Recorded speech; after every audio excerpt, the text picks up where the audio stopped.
Hello everyone, and welcome to episode 3 of our mini-series on Indigenous mascot issues. As you may already know from watching my colleague Jesse's first 2 videos in our series, my name is Lainey Smith and I am a third-year sociology student at the University of Lethbridge. I feel it is important to give the reminder that all academic citations can be found in the description of this video. It is also important to state that in certain quotations used in this video, there will be some language that here in Canada has been deemed offensive. However, in the United States, or in the past, this language was often preferred. As Jesse was saying in previous videos, our series is to help explain settler colonialism in relation to Indigenous mascot theory. In the last video of the series, it was explained that settler colonialism is a system that continues to oppress Indigenous peoples and helps that oppression remain integrated in society. One major issue within society is the multiple sports mascots or team names that are fairly problematic. In this video, I will explain why having these mascots is such an issue and how this relates to settler colonialism as a whole.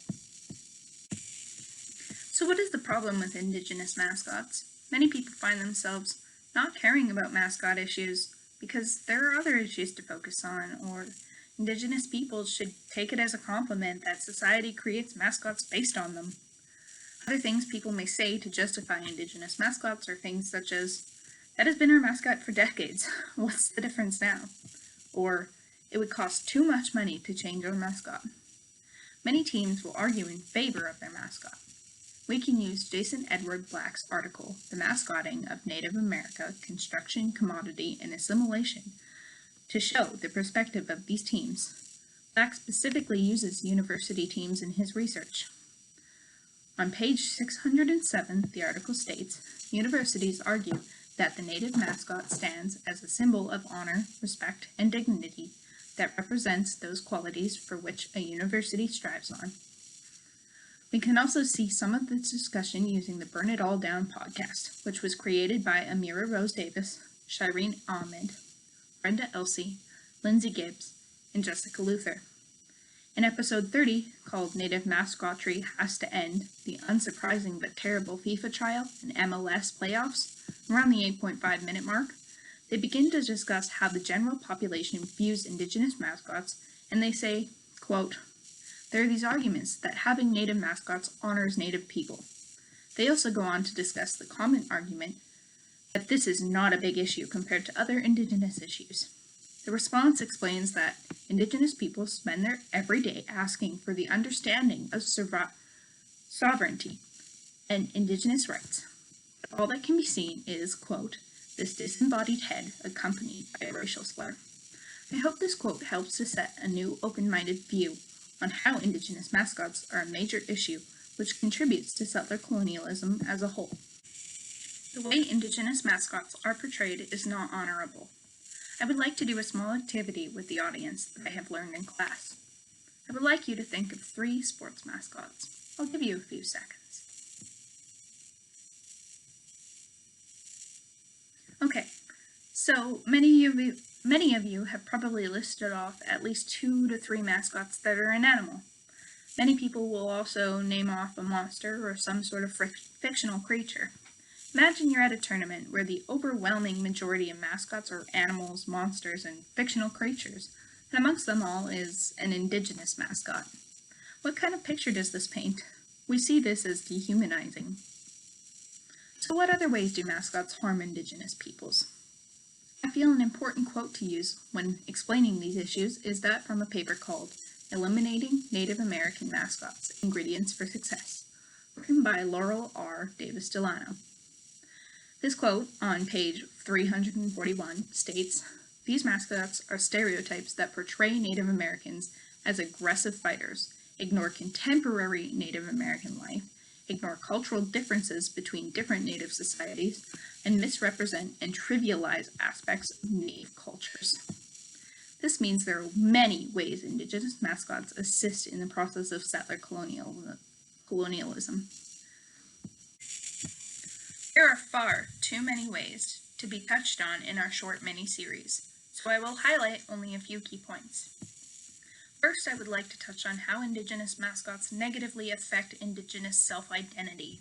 In a paper called Frozen in Time, The Impact of Native American Media Representations on Identity and Self-Understanding, written by Peter A. Levette, Rebecca Covarrubias, Yvonne A. Perez, and Stephanie A. Freiberg. Levette and colleagues discuss the impacts the media has on marginalized groups. They specifically discuss the underrepresentation of Indigenous peoples in the media, and how the limited stereotypes set out in the media can cause severe harm for Indigenous consumers. In the media, or in our case in relation to sports mascots, Indigenous peoples are stereotyped as people who wear feathers in their hair, have a crossbow, ride horses, and other untrue or outdated depictions.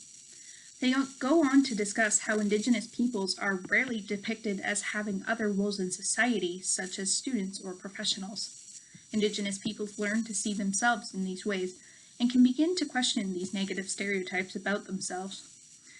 They may begin to distance themselves from the group because they feel they are not being represented, when in fact the problem is that the entirety of the group is lacking representation.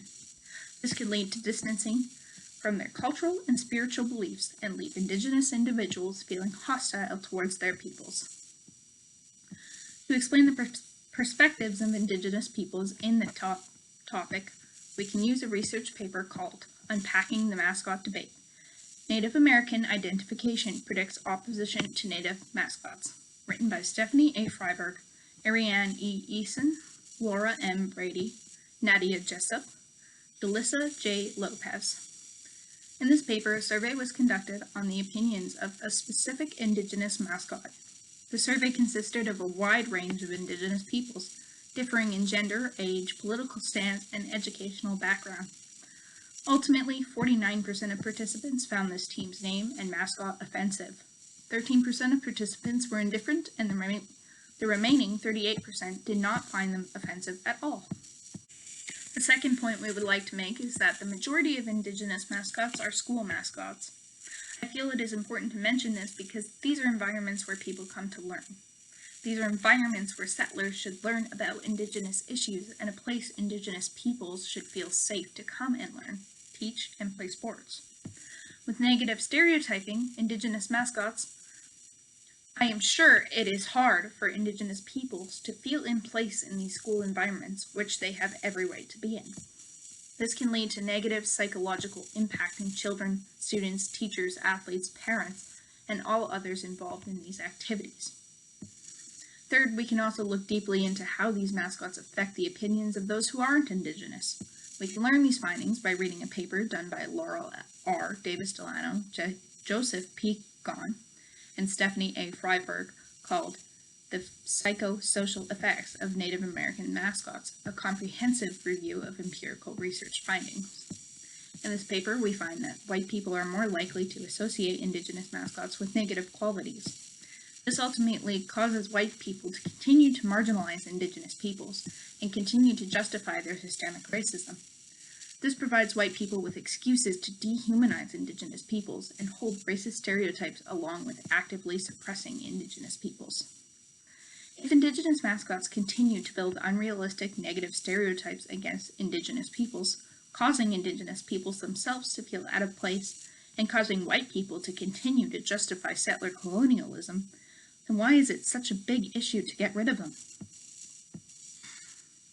In a very important and influential article called Perspectives of Social Justice Activists Advocating Against Native-Themed Mascots, Nicknames, and Logos, written by Jesse A. Steinfeldt, Brad D. Foltz, Julie R. LaFollette, Maddie R. White, Y. Joelle Wong, and Matthew and Clint Steinfeldt, we see a very important quote which lays out 5 reasons why Indigenous mascots negatively affect all Indigenous peoples. This quote lists, on page 337, A. Provides dehumanizing and racist stereotypes. B. Active oppression of American Indians. C. Spiritual misappropriation. D. Perpetuates violence and hostility. And E. Psychological impact on kids.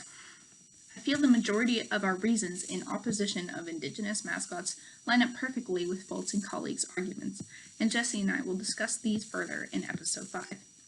Thank you for continuing to watch our mini-series, and I look forward to seeing you all in episode 4.